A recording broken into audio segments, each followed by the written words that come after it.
that our consciousness is collapsing reality into the version that we're choosing. That sounds strange. We'll just let that land for a moment. Yeah, I'll give a fun story. 2 months ago, I went to a friend's house. When we arrived, we stopped, parked a car. My friend was like, look, they have a dog. This dog bites everyone. They're going to lock it up in a room, but at some point the dog's got to pee. When they let the dog out, do not make eye contact with the dog because it will bite you. And I'm being told this, right? And I'm like, okay, so I'm just going to alter reality.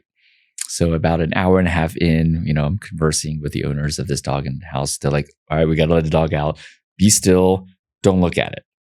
They let the dog out. 5 minutes later, the dog is in front of me. I'm petting its belly. It's kind of like in a fully submissive position.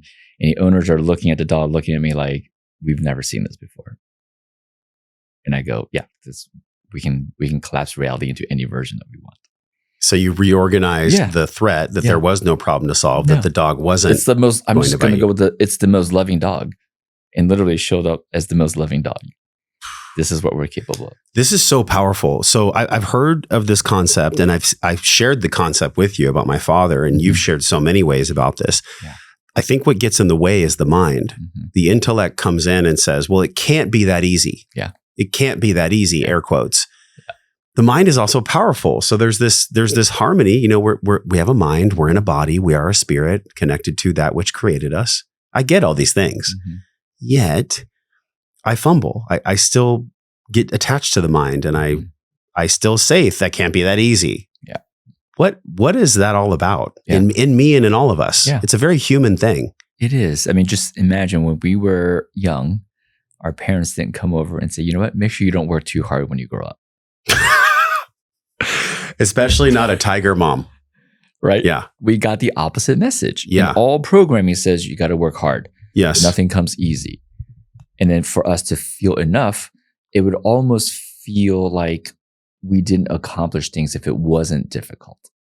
And so we just get to laugh at that game and that programming and just recognize that that's a programming. Like things can be absolutely instant if we just let go of the need to be important. Yeah. I find that if we just dissolve the need to be important and significant, and we just embrace, like, when I was still in operation at Immortal, we would talk to companies that want to partner with us. My question to the founders would always be, how comfortable are you with being completely insignificant? It's just a great question to kind of see where are they at in their own game of embracing their divine selves, the coder, the player, the ego, all that stuff. Because their reaction and response tells me a lot. And so I think the more that we embrace being nothing, the more easy life becomes. It's fascinating, right? And then if we just apply the law of polarity, the opposite of nothing is everything. And so by loving nothing, we're also loving that we are everything, which is God. You talked about mass media a lot and the words that they use and how they keep us in the zoo. And you're like, well, there's no zoo. There's nothing to fix here. Mm-hmm. Go back to when you were at 32 and, with compassion, with curiosity, with understanding for that version of Stephen. Yeah.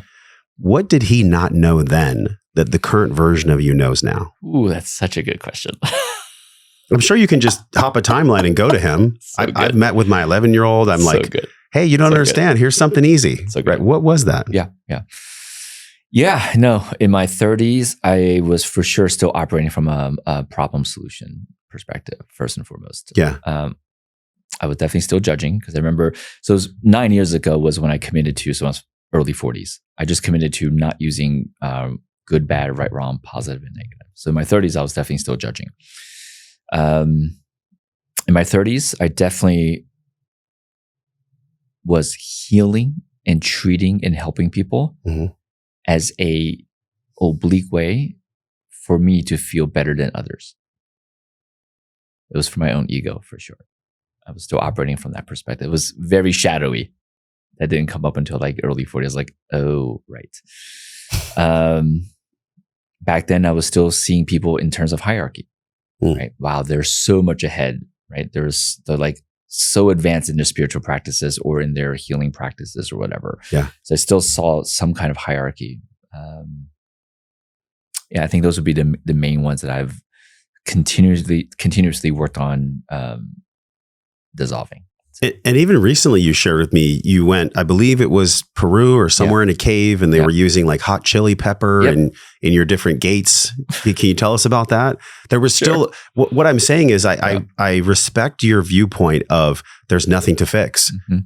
We've already won, we're already here. There is no zoo. I intellectually understand that. And a part of me understands it as well. That's not just my mind. So I just want to preface that and respect that. Yeah. Yet we still have at times residue of stuff that we thought we've healed. I mean, that's happened for me for sure. Sure.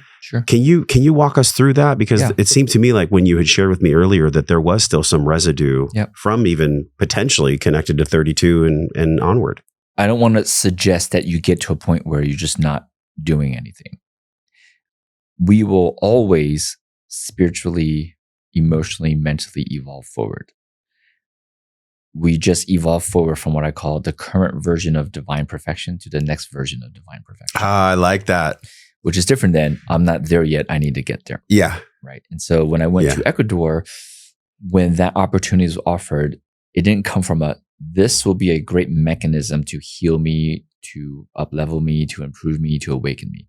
When that offer was presented, my entire knowing, without knowing what the program actually was a yes. Right. So there was no intellect. There was no like, oh, got it. This is what we're going to do. This is what we're going to learn.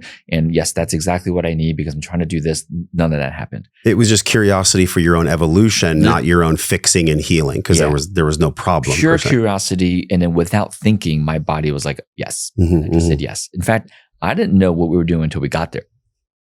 Right. And so, I signed up 3 months. For 3 months, I had no idea what we were doing. Just like, I knew it's a yes.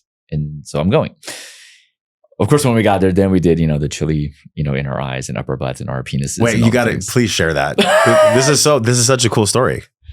Okay. So first I'll preface it with, at the end of the experience, the student of the shaman that was there, right, was like, this isn't like spiritual entertainment, meaning he was hinting at that what I'm about to share, I don't want to come across like in any way that this is like bragging in terms of what's happened. I'm just kind of sharing what happened. Yeah. It's very important to kind of keep that energy clean.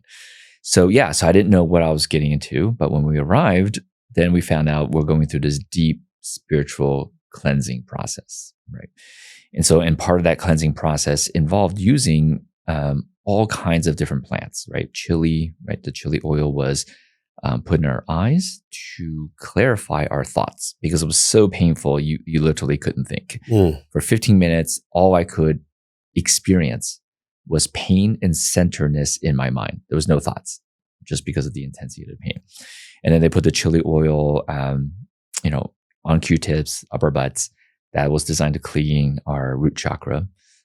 They rub the chili oil. We rub the chili oil on our genitals, and that was designed to clean our sexual or second chakra, basically. Yeah. And then we bathed in ginger. We smoked and swallowed a lot of tobacco smoke, using tobacco to clean.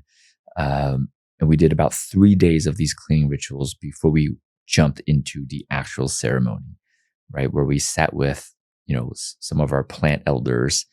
And unlike any other ceremony where you ingest these plants and you have your vision and you integrate, this was you ingest the plants, you keep your eye open, you sit in circle, complete silence, and you basically just maintain complete humility, humbleness, and focus without talking for 7 hours straight. And anytime that you deviate, the shamans can notice this and they will basically scream at you and say, you need to come back to centeredness. You need to let go of your ego. And so when I went through it the first hour, I was basically being scolded for being arrogant and egotistical. Yeah. Wow. Yeah. And what did you learn from that? That I was arrogant and egotistical. Whoa. So you love that episode? You'll love the one on the screen. Click it and enjoy.